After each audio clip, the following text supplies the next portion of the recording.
You need to know your why. You need to understand why you're doing something. And in the beginning, I can say I didn't know why I was doing this. I just knew in the very beginning, I knew that there was something that was pushing me towards this. This is the assignment I've given you. Go for it. Miracles have happened. I mean, real miracles.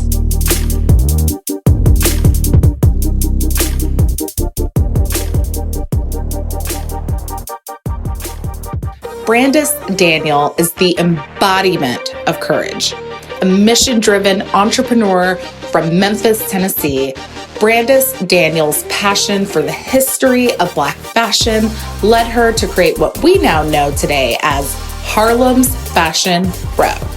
What started as sheer creative vision led Brandice to create a new platform for Black designers to finally be seen. Through persistence, creative exchange, and what she refers to as cliff jumps into the unknown, Daniel paved her own way as an industry outsider into the world of fashion by creating a stage for Black designers. Brandice believes that in finding the why, developing connections, building a sustainable business strategy, and enhanced marketing techniques, Black designers can finally have the influence and the legacy they so deserve. I hope you're as inspired by this conversation as I was.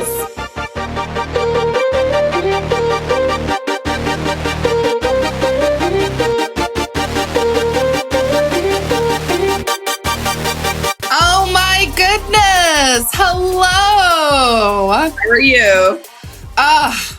How are you, Miss Brandice? I mean, you have so much going on. I feel like every day it's like new announcement, like awards, the designer, like there's the show, like there's so much going on. And I am just like so thrilled for you. So thrilled. My heart is full. Thank you. I mean, honestly, it's just like there's so much. And I was just like, I'm going to try to to talk about as much as possible in this short period of time because so much has happened since you started this. Like it's insane. So, I'm sure a lot of the listeners, I want to welcome you to a fashion moment. This is happening because, I took the cliff jump.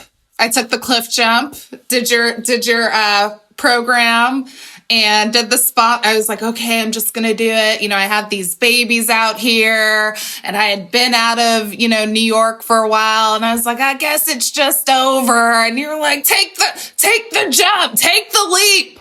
And I'm like, oh my God, like, you're so right. You're so right. And even with the documentary, I was like, oh, I want to do this documentary. I'm like trying to push it off on other people. And you were like, no, just do it. I was like, oh my God, Brandice. So thank you for being like my life coach, believe it or not, through this whole process. Okay. I'm going to start calling myself an instant life coach. No, it's just so good. It's just so good. So, I'm going to back it up for those who don't know. They should know by now, but, what is Harlem's Fashion Row and when did you start? Where did this come from? I mean, just being a fashion outsider, now an insider, but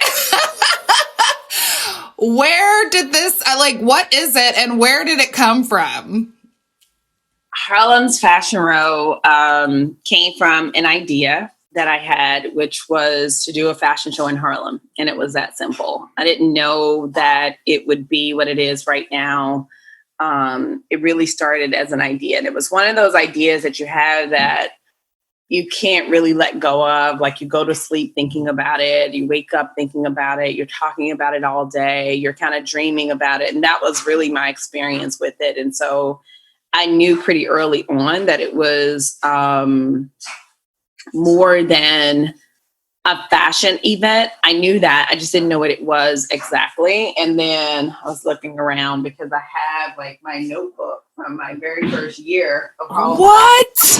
Somewhere. Oh my God, that's amazing. I mean, I wouldn't mind seeing a book released later on this whole thing. I mean, I have a notebook. And it's in that notebook. Like every time I look through there, I'm almost like in tears because I look at so many of the things that I wrote about that I wanted to see for designers of color. Because as I started to plan the event, I was looking for, like, in particular, like Black and Latina designers, and I couldn't find them. And so I started just kind of, writing out what I thought this could be and how I thought Harlem's Fashion Row could serve the fashion community, quite honestly. And wow. Then I think in 2009 is when I started to do a ton of research to realize that, designers of color represented less than 1% of designers that were found in major retailers and even that work in house. And I didn't know that at the time. I didn't know that, the number wasn't much better for the designers that were working in house for brands either. And so it was just a really, really, it was a moment for me to go, okay, this is actually true. And so what are you going to do about it? So what were you doing before, and why fashion? Was it something that you grew up with? Like where did that come from?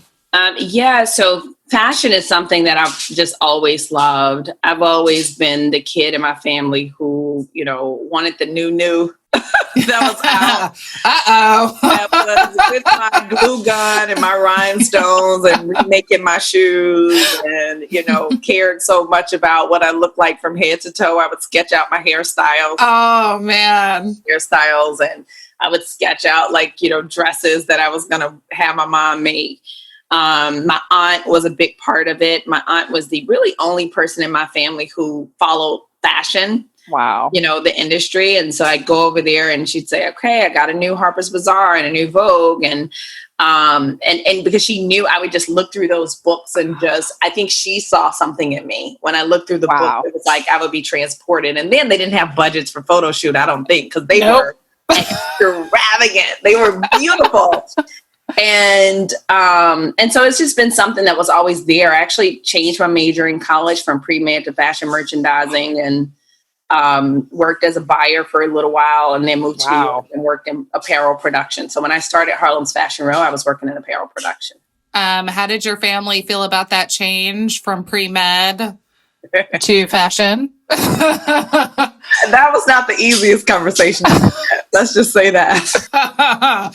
We all know, those who love it know. So you're in New York, you have this idea, and what were some of the responses from folks in the industry? I mean, Black girl from Memphis, everybody seems to be like really wealthy or like super connected or a size 0. We know how those sample sales go. Like, what was the reaction? Like, how did you get over that? Yeah. The good thing about being from Memphis and from coming from the home that I've come from is that nothing has ever really come easy. And so I've never had the expectation that, things are going to come easy. I've seen my dad, when he started a new business, we would be out on Saturday mornings passing out flyers to people, asking them to, call my dad for a new phone jack. Or when he started a church, giving them a flyer, come, here's your flyer, please come to church on Sunday. So it was, I've always known that things didn't come easy. If you wanted it, you had to go out and get it, and we sacrificed our Saturday mornings in front of the TV watching cartoons to be out with my dad. You were on the evangelism team? Not voluntarily. every business he had, from insurance. He sold insurance. We were out there telling people to get insurance from my dad. He did phone jacks. We were telling people to please, if your phone goes out, call my dad. So I think because of that, though, and seeing his work ethic, no matter what it was, he was always willing to go out and, we would be out there and we would be passing out these flyers and people would throw them on the ground, or people would look at it and like toss it, or, totally ignore us. But we showed up pretty much every Saturday doing the same thing. And so I think it really built resilience in me that at a very young age that I didn't know was being built. And because my dad is so unfazed, like rejection, you can tell him no, you can do whatever you want to do. Like, he does not care. Like, he is, I've never seen anyone like this man except for his brothers and sisters. But, they grew up in a different time, and they grew up in Memphis, during the civil rights. They grew up, marching, so they, I think, understood and almost expected struggle in some sense. And so there wasn't like, oh my God, this is a blow to my ego, so I'm not doing it. So even when I started to approach the fashion industry, I knew this isn't going to be easy. I'm going to have to literally build relationships person by person. And that's what I did. So every year I pick 3 people and I go, these are my 3 people this year. Wow. How am I going to pour into them? How am I going to make sure that and my goal was by December, they would know my name in Harlems Fashion Row. Wow. That was the only goal. What was the moment where you were like, okay, something's really happening here? I got to tell you, when you first started, I said, Lord, I think I was in the fashion office at the time, and I was like, these people don't go past 96th Street. Like, are they going to go to Harlem? And I remember there was one year, and I can't remember the exact year, and they were talking about it, and they were like, oh, and then afterwards we went to the Red Rooster. And I said, excuse me? Did you say Red Rooster? Like, you guys go to Harlem? So I almost feel like you kind of like, you were such an advocate for Harlem, in addition to your mission, that you kind of push people outside of their comfort zones and sort of what they perceived or where they perceived fashion to be. Like, that was why I was like, what? These people are going to Harlem for shows? What's happening? So, like, what was the moment for you where you were like, wow, people are finally starting to get what I'm doing here? You're like, this year? I know. But no, you did build up steam before 2014, before Mike Brown, before Black Lives Matter. People were going. I think that I knew at least that people were looking at Harlem's Fashion Row with kind of a like, maybe this could be something in 2011. Wow. When we did the event at Jazz at Lincoln Center, and Target was our sponsor. And, that moment, I knew that, people were, and we were able to, I remember watching, there's a photo that to this day, every time I look at that photo, I get chills. It's like June Ambrose, Tyson Beckford, Beth Ann Hardison. And there's one other person, they're all like sitting on the front row of that fashion show. Wow. And now I'm pretty sure they showed up because Target was a great friend of theirs. They're like, Target, check. However, it doesn't matter. They were at a page. Doesn't matter. So, but that was a moment where I was like, this is interesting. Like, I could see other people going like, how did they end up at Jazz at Lincoln Center? And so I think that was probably the moment for me. 2011, 2012, those years were pivotal. And in 2012, we turned 5. And that year, Jessica Andrews wrote an article in the New York Times. Woo, so good. And that was also, that year I had 2 goals. I told my publicist, Frances, I said, I want to be in the New York Times and in YBF, because YBF was super hot. So I always go kind of high and low with my publicists. And not saying that YBF is low. No, absolutely. Yes. New York Times. And so But anyway, and that year was another year where I felt like, okay. Wow. And like, you're so good with the sponsorships. You know, I mentioned in the IG Live, I was like, I read the book, Sponsored. If you don't, I know it's not available right now, but it might be in February or a new reiteration. We'll be sure to put it in the show notes. I'm working on something. But it was so good. And I was like, oh my God. And the spreadsheets. And so, you know, I took it in. I put it into practice. And people are like, oh my God, Kirsten, how did you get these people to respond back to you? I'm like, Sponsored, like, get into it. And these are people who are in sales. I think in general, for some reason, so many sales teams don't know how to sell events, whether it's a fashion event, any kind of event. It's like, how do we communicate the value of what we're doing? So how did you get the Target to come on board? And like, where did some of those like gems and key skills come from? Like, how did you create this amazing system to get brands to believe in what you're doing?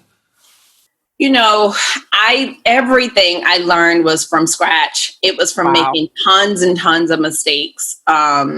And, you know, at the time, no one would give you their sponsorship decks. No one would teach you how to do sponsor. You had to figure it out on your own. And I asked so many people, like, they were just like, oh, okay. That's cute. And so Target, I think one of the ways that ended up happening was that it was passion. Like the guy at Target literally felt my passion. We were at a meeting with Translation, the agency, because they introduced us to Target. And there was at one point in the dinner where me and this guy like spontaneously like high-fived across the table about something. Because even though I didn't know what I was doing, I didn't know what I was embarking upon, the one thing that was unquestionable and undeniable was my passion for what I was doing. And I think when people can feel your passion for something, they want to be a part of it because they understand. Usually when you're really passionate about something, it's not for yourself. It's because you see something bigger. And people like to get involved with you know, things that have passion behind them. So Target was definitely a result of passion. It was also a result of my great girlfriends coming together at a table. I remember I didn't have the money to put on that event, and I had, you know, put a deposit down on Jazz at Lincoln Center, not knowing who was going to pay the rest of it. And so they, you know, they said, you're going to have to ask Target for the money, because Target had supported us the year prior, but in a small way.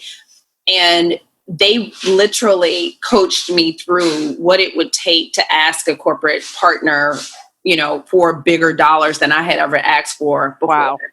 Wow. So much so that one of my friends was literally on the phone as I was like doing a pitch to her, and she was not buying it. No, not buying it, Brandice. My girlfriends are the best because they support me wholeheartedly, but they do not sugarcoat. No, they don't sugarcoat anything. I love it. Where'd you find these girlfriends? By the way, she has an amazing podcast as well with her girlfriends. All in New York. All my girlfriends, I met them all in New York. One of them, the one who was sat on the phone with me coaching me, I met her. Somebody invited me to like a house party, and I met her at a house party. It was her home, and we just like stayed in touch. And, you know, relationships are built over time, right? They never, like, you don't meet somebody and you go, okay, we're friends. We're good. Little by little, thing by thing, like intention of, you have to almost date. Yeah. So wow. But anyway, so they really helped me get up the courage to ask, and gave me the tactics and how to ask for what I really needed. Amazing. And I mean, again, you guys follow her on Instagram, like amazing nuggets to help you get the sponsorship. Don't be afraid to ask. Don't you be afraid to ask. Woo! I'm ready. You know, I realize I'm like, I don't really want to put it all on my personal Instagram, but there's so many things I want to say. So I'm going to start a new page for that. It's so good though. But like even the personal moments, you know, the recent post that you just released, I think it was like a day or so ago, about, just everything that was happening. And there was a moment maybe 3 years ago where you were just like, I don't know, like thinking about giving up. And I mean, it touched me. I was like, oh my God. Like, look at God. I knew I was going to have church today. I said, you know what? I'm talking to Brandice and we're going to have church. If y'all don't know about the Black church, you're about to hear some stuff today. But I was just like, look at God. Like, how many times, like, just, whether you're in fashion or, you're always telling people to hold on to their dreams. Don't play small, dream big, keep that, and don't let go. But 3 years ago, you were talking about how you almost, you felt like walking away. Like, are people going to care about Black designers? Like, are they going to actually get the importance of not only, it's beyond fashion. It's like, no, Black people in general, should be valued just as much as everyone else. There should be some equity in here. There's talent. And you, for a moment, were just like, I don't know what's going on. So how did you overcome that period? And Lord knows I'm glad you did, because I mean, look at what's going on. And we'll talk a little bit about that. I always tell people that you need to know your why, right? You need to understand why you're doing something. And in the beginning, I can say I didn't know why I was doing this. I just knew in the very beginning, I knew that there was something that was pushing me towards this. That was it. I knew that there was something that was saying, you have to do this. This is the assignment I've given you. Go for it. And in the years when I wanted to kind of like walk away or, just say, I don't even know how this is going to work, miracles have happened. And I mean, real miracles. Real life. Well, I mean, if you guys look at the IG, if you just follow what has happened over the past, year. I mean, you can go further back, but it's just like, what? Anna Wintour? It's what? It's been, honestly, every single time. And throughout this process, like, God has never failed me. And that's why I tell people to cliff jump, because as you're taking steps of faith, like, things won't just happen. Like, the reason why people don't get sponsorships is because they don't ask for sponsorships, right? That's usually why, to be honest. They talk about it, but they never go ask anybody. They never go pitch a lot of brands. And the reason a lot of things don't happen is because we don't take a step of faith. We're waiting for something to come to us without us putting in any work. And, I was reading something the other day in my Bible app that I love, and it was talking about sowing and reaping and like getting a harvest. And like a farmer can't go out into the field and go, where's my harvest? Like, why, if he didn't put down any seeds? And so you have to consistently put down seeds if you want to eventually see the harvest. Now, that's not even an answer to the question you asked. Well, I'm like, well, if the seeds take 20 years to bear fruit. That's not even what you asked me. What you asked me was, how did I keep going? It really was faith. It was saying, and there were some times in 2010, I said, I'm not doing another event. I'm not stopping Harlem's Fashion Row. I'm going to keep moving with HFR, but and I had a conversation with God. If this is what you want me to do, you're going to have to show me this is what you want me to do, because at this moment, my bank account is like at zero. As a matter of fact, it's worse than zero because I'm in so much debt right now. My husband has put things on his credit card that I don't even know how I'm going to pay off for him. He has taken out loans from his job to pay for this. I don't even know how I'm going to pay him back for that. Wow. People who I thought would show up for me for that event did not show up for me. And on top of that, it poured raining, and so, that was the first event we had ever decided to have outside of New York City. So after walking out of that for 10 years, I said, no, I'm not planning anything for 2018. And that was the first and only year this has ever happened. Somebody called me and said, hey, Brandice, what do you have going on in February? Because I have a brand that wants to sponsor it. And I'm like, what? I hadn't done a deck. I wasn't doing anything. I was planning nothing for 2018. And someone said, hey, yeah, this brand wants to partner with you. What do you have going on for February? And I still, Chris, and that still wasn't enough for me. So what I said was, well, how much money do they have? Because once again, I was like, I'm not doing another event if it's not profitable. Yeah. And so he came back and said, here's the budget that they have. And I said, okay, I can do dinner for that. And so we did. But that for me was like my sign. That was God telling me, you're not done yet. Keep going. Wow. It's so same year that Nike called me. Let's talk about it. So first of all, what happened, Brandice? Because I get chills thinking about it because I remember how I was waiting. I had never bought sneakers in my life. And I was looking at the app, refreshing. And I was like, I missed it. It was wild. So what happened with Nike? So that same year that I had like one of the worst years ever, or so I thought. That's why I tell people don't count the fourth quarter out. We're so quick to go, 2020 was like crap. Like I'm just ready for this year to be over. And you don't know what blessings you're throwing out the window by throwing you're going to throw a whole quarter out the window? Really? Yep. That's just not smart because you don't know what miracles, you don't know what blessings are in that quarter. So when you throw that quarter out, you don't know what you're throwing out. Wow. And if I had thrown out that last quarter of 2017 after that event, I would have thrown out that whole Nike opportunity.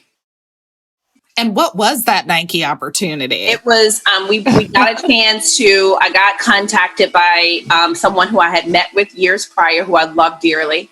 But at the time, we weren't close. And she emailed me and said, hey, you remember we had that meeting?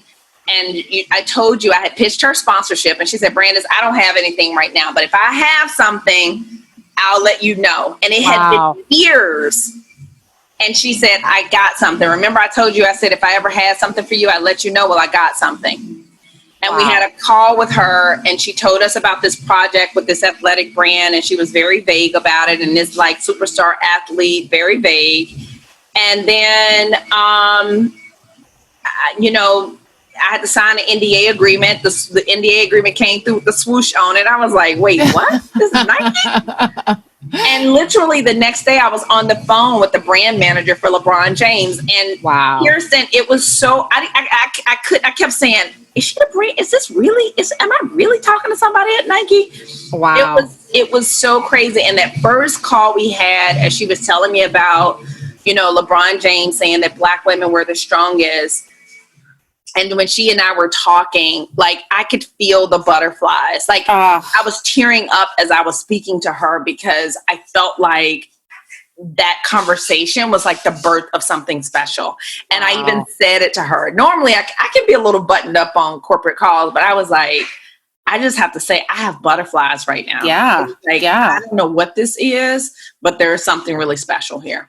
And so they ended working. I sent them a deck with designers who I thought, should be considered for this and why, and really pitched these designers to them. And they ended up picking all three. They were supposed to pick one, but they picked all three to work with. And we were in Portland maybe 2 weeks later in December around the holidays. We were in Portland meeting with their team. Wow. And who are the three designers that were selected for that shoe, which is phenomenal? Fee Noel, Kimberly Golson, yes, Fashion Week, and Andra Celeste. Oh my gosh. And all three have just especially within the past couple of years, have just exploded. Yeah. Exploded. So you've been so instrumental in helping with the careers of so many Black designers. And with everything going on in the country and Black Lives Matter and people really starting to just, see like, hey, we haven't given an entire people a chance, or, we had no idea all of this talent was here. It really feels like a movement is happening more so than a moment, and all of these designers are shining. So I'm curious, just taking it back a little bit, who are some of the mentors in your journey with this and all of the projects? I mean, now I know Miss Audrey. Hello, Miss Audrey Smaltz. I'm going to thank her first because I love that woman so much. Audrey Smaltz was the first person to believe in me. I will never stop singing her name from the rooftops because she didn't know me from a can of paint. She took my call the very first time. I remember her trying to sell HFR to other people at this event in the Hamptons, and nobody was listening to her. They were like, Harlems Fashion Row. Who is this? What? You parading around? And then, so Audrey Smaltz is first. Like, she's just, I just feel, I always tell her I owe so much to her. Like, wow. And how did you meet her? Like, how did you even find out who she was? Was she someone that you grew up watching or reading about? Like, how did you make that connection? That is such a great question. I must have seen her somewhere or read about her somewhere, and I found the ground crew's phone number on the phone book and called her up. It was amazing. And she was like, hello. That was really it. And she's the kind of person, even to this day, that if anybody calls her with an idea, she listens. Wow. She actually listens. Wow. But she was definitely one of our mentors. Michaela Angela Davis was our second advisory board member, has been so amazing to me. Such a great, just incredible. Bevy Smith is always Bevy. And she is gonna give it to me real. Harriet Cole. Harriet. I remember there was an event in LA that it almost took me out because we didn't have the runway done minutes before the event was started. And that event, she was there on behalf of a brand to do something else. And most people will tell you that I rarely lose my cool at an event. For some reason, I can be really nervous the day before. On the day of, my mom is always like, what happens? I'm like, I don't know. At that point, I've surrendered it. And I'm like, God, whatever it is, it is. But on this day, this was one out of two times that I was freaking out. Wow. And Harriet, I will never forget, she literally gave me the game plan. Here's what you're going to do. If they don't have that ready in 5 minutes, here's what's going to happen. And you need those people she didn't judge me. She didn't go, now see, you done bit off more than what you could chew, because I had. Per usual. Hey. Per usual. If you don't live life biting off more than you can chew, you're living a boring life. But she was so helpful to me. Dapper Dan has been, so his whole family has been so amazing. There's nothing I can't call them with and need advice that they're not there for me on. I just had so many amazing people. We can't forget Misa. I was just about to say, I literally just Misa Hilton, who has given me more life advice. She is the one who, if I meet with Misa, and she can literally look at my face and be like, what's happening? What's going on? Wow. And before I tell her anything about HFR, she wants to know, but how are you doing? What's going on with you? And and not coming from a place of, let me just try to pretend I want to know what's we will literally, there were times where we were supposed to be having meetings about business. We never got to the business because we stayed on what was actually happening in life. Wow. I love her to pieces. Those two are two of my favorite people. Misa is another big sister to me. Bevy, met with me. Nobody introduced us. Bevy met with me on her own. They have beautiful hearts. I love them. I love it. Well, I got to ask, you have a family, okay? For the folks out there who have families, who have kids, and they have these passions and they have these big ideas and they have so much they want to do. Like, what advice would you give them? Because it is not easy balancing home life, children, and your dreams. So how do you balance all of this, and how do you keep it together? And what advice would you give them? Yeah, I remember when I first had my daughter and I kept Googling articles that said, like, how do you balance entrepreneurship and new motherhood? I kept looking for somebody to give me, like, here are the 5 tips. And all I kept getting was get help, get help. And I'm like, I don't have money for help. And when I tell you, now if somebody say, what do you do? I say, get help. I don't have money, find the money. Yeah, find it. Find the help. Because you need help. Like, it's almost impossible to do this without help, and you're going to need a lot of it. I'm taking notes, Brandice. Yeah, I'm telling you, need a lot of it. So, with my husband, it's always, date night. Let's make sure that we're able to step away from business. Like, we're going away this weekend, and it's like, let's just step away from business with each other so that we can just have a glass of wine and just talk and know what's going on with each other. Because you can be living together and y'all are just like two ships passing in the wind because you both are working so much and you're trying to take care of a child too. And with Sky, I try to block off hours. So people know, don't call me after 3, from 3 to 7, that's her time. And she will tell you if you call me during then. My time. I love it. Yes. Tell them. That is amazing. So, I mean, we're here now. And you have got, how many different projects do you have going on, Brandice? This is like an empire, essentially, with several different things going on. There's Brandice, the brand, Brandice, what the sponsor, can you please break it down? And with Harlem Fashion Row, we got the style awards, Sierra's popping up over here. And I'm just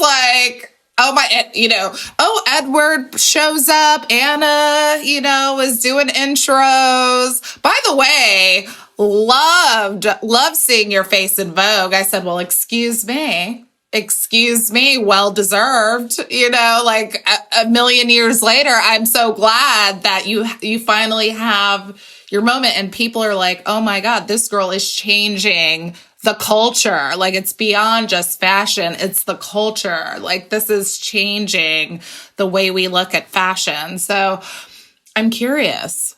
Yeah, we have a few really exciting projects coming up. So on 10/10, the thing I'm most excited about is we're launching a collection with Janie and Jack. I can't wait. For those with kids, nieces, nephews, kids, cousins, that if you try to shop Black designers, it's so hard to do when the kids wear. So this is just epic. This could be Rich Fresh, Christian Loren, and Kimberly Golson all partner with Janie and Jack through HFR to do this collaboration that's dropping and will sell out.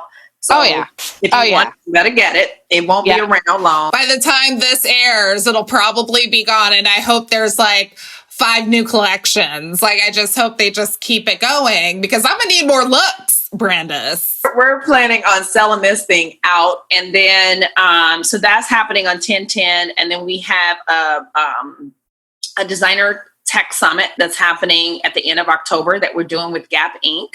And so I'm going to give you some exclusive, Kirsten. I'm going to give you an exclusive. I like to sign up for everything. Don't tell anybody this. So we're going to keep this on the hush hush until this isn't going to, this will air later. Okay, good. Okay. So we have Tommy Hilfiger is speaking at our designer tech summit, which we're really excited about. So we're doing a fireside. He and I are doing a fireside chat. I love that's the fireside up there. And then we have this partnership we have with Stitch Fix. And so we're announcing that actually tomorrow. So that's coming out tomorrow. You have an announcement every day, Brandice. My heart is full. I literally read it and start screaming, or I'm like, oh my God. And then, send it to all of my peeps. I'm just like, OMG, every day, God is good. Like, what? Good. To think that 13 years ago, God was literally preparing me for this moment. So I've had an opportunity to build a character, because it does take, you got to have the right character. So the right character, the right skill set, the right knowledge, the right relationships. Like, he literally was setting me up for a moment that I didn't even know was coming. And that's why we can't quit, because you don't know what's ahead. And if you quit on the journey, or when people a lot of times what people do is they'll start one thing and then they'll quit that, and then they'll start something else, then they'll quit that and they'll start something else. And every time you're starting the whole process over, and you're like forfeiting what was maybe 3 years down the line or 4 years down the line, because again, you have to sow the seeds. So you've sown the seeds, but then you walk away from the field where you sowed the seeds, and then you go to a whole nother field and you sow seeds there, and then you walk away from that. So you never get to see your harvest because you walk away from it too fast. So if you would have walked away 3 years ago, you would have missed this moment. That is wild. But, I got to ask, this is a fashion moment. I got to ask you what your favorite fashion moment of all time is. Like, professional, personal, like what really just was the most magical thing ever? I'm sure you have a million. No, there's one in particular. I went the day before, I think it was the day before our fashion event 2018. And I went to Kimberly's home, and she, one thing people don't know is I never know what I'm going to wear to an event. I'm production first, and then I need to get a stylist in my life. Yes. If you guys are listening. Usually the day before the event, trying to figure out what's going to happen. I'll tell you two moments. One was that, and I remember Kimberly was like, we already made something for you. Because I didn't know what I was wearing. Actually, when I got on this, I had no clue what I was wearing. Oh my God, I love that look. And she made me this, she had this beautiful jacket, and that skirt that I had on was custom. And she made me this skirt, and I can't even, every time I put on that skirt, I feel like I've been transformed every single time. So that was one of my favorite moments. That was my favorite outfit I've ever worn to an event. And then this year, we did an event at the Prelude honoring Misa Hilton, April Walker, and Dapper Dan. Yes. Oh. And the day before the event, once again, I had no clue what I was wearing. Stop. And so that day, I called the designer of 620, Caress. And I said, Caress, I have an idea. And literally the night before, I said, here's what I want. You know that dress you have? Because she has this dress and you can make custom wording for it. I said, can you make me a dress and you put Misa Hilton, April Walker, and Dapper Dan on it? And she said, yes. And so she made me that dress, brought it to the city that night while we were at rehearsal for the event. And that's what I ended up wearing. And, to see their faces when they realized I had this dress on with their names on it was amazing. Oh my God. I love it so much. Fashion Week is upon us, at least when this airs. We'll be leading up into February. Do you have any, is there a vision for what's to come in February? Anything you could share with us? What I can share is that this will be our biggest Black History Month ever. Woo! You heard it, people. I'm ready. If I gotta go, if I gotta hop on the train to NYC, if I need to get my ticket, I am ready. I'm so ready. I'm excited. And I just want to personally thank you, because honestly, I would not be doing this if it wasn't for your voice on IG, sponsored, your platform. You are making a huge difference in people's lives. Everybody that I share your clips with, just people of all races. They're like, oh my God, this is so good. Thank you for sharing, Kirsten. Like, it's really making an impact. I wasn't even going to do this podcast. I was like, one of my colleagues who works in podcasting was like, Kirsten, I don't know. It's a bit much. I don't think you have the time. And, all these like reasons why. And so I was like, all right, maybe I'm, just doing too much. And literally I get a call. Hey, my producer, John. And I had like, maybe like 20 followers or whatnot on IG. And I was just posting stories. And he said, Kirsten, have you thought about doing a podcast? Like, I think you have something to say. And I was just like, you know what? Okay, God. So your post, that faith, the cliff jumping, thank you. I mean that from my heart. Thank you so much.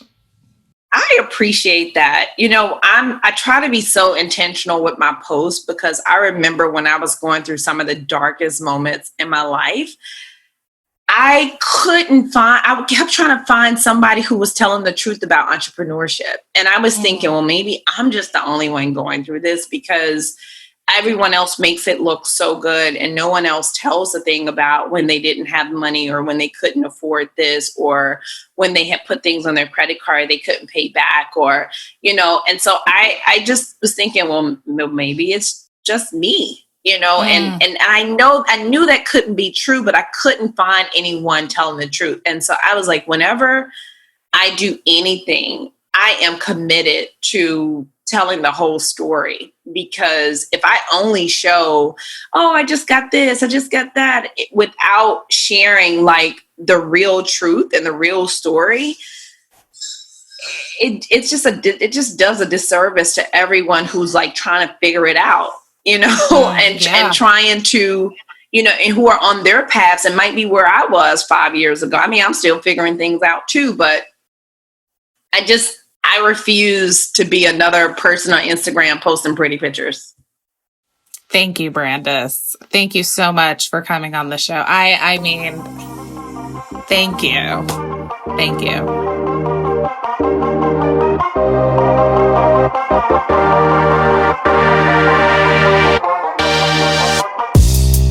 Thank you so much for tuning into this week's episode. Now it's time for my favorite segment where we get to hear from you, our listeners, about your favorite fashion moments. Hello, my name is Miriam. I'm calling from Miami, and I wanted to share my favorite fashion moment. Hands down, my favorite fashion moment has to be when I volunteered to work at Bryant Park for the first ever 7th on 6th Fashion Week. I was already working in the industry as a design assistant for a company called Gloria Sachs, and she would do fashion shows, but they were very small, very informal, and always in her showroom. So I had never worked on a large fashion event. And one day I was at FIT taking a photography class, and there was a sign up for fashion volunteers. I signed up thinking this could be fun. Little did I know that it was going to be something that I turned into a career and loved doing. So I get a call time super early, and you have to show up at Bryant Park. Get to Bryant Park, and you're on the steps looking at this huge frame tent.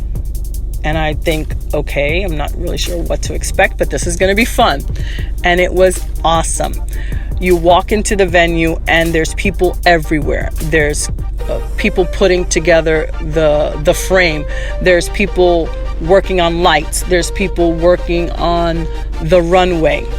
So as a volunteer, I was assigned to do whatever needed to be done. And my assignment was to work with the PR team. And I walk over to these women that are on the floor looking over this huge, massive blueprint. And it was the seating chart of that particular venue.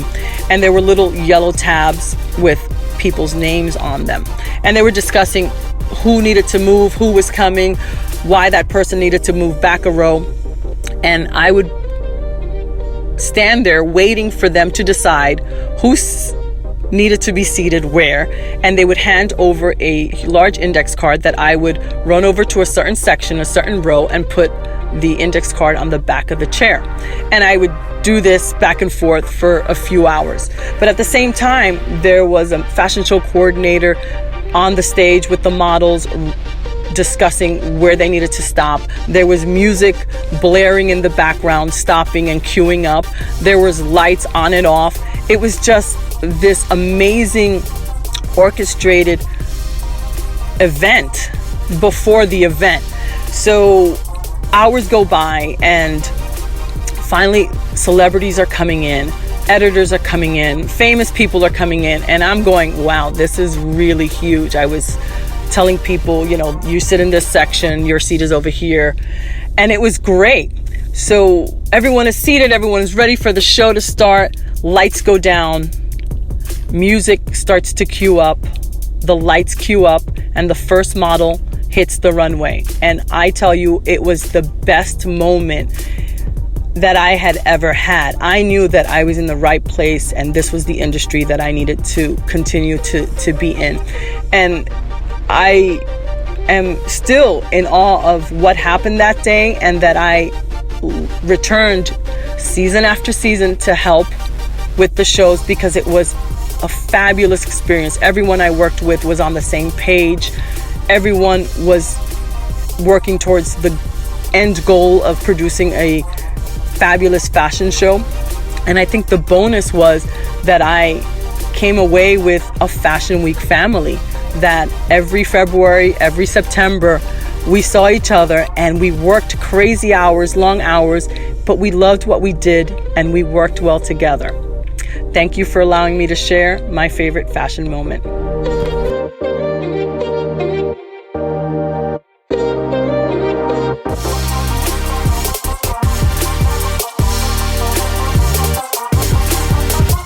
Thanks so much for joining me for this week of A Fashion Moment. If you like what you hear, we'd love for you to join our community of listeners and spread the word about the show. We also want to hear from you.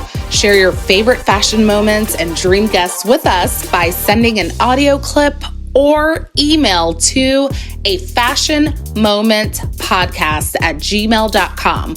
Or you can tag us on Instagram at A Fashion Moment, and you could be featured on next week's episode. And don't forget to subscribe and leave us a review and let us know what you think. Until then, see you next time for another fashion moment.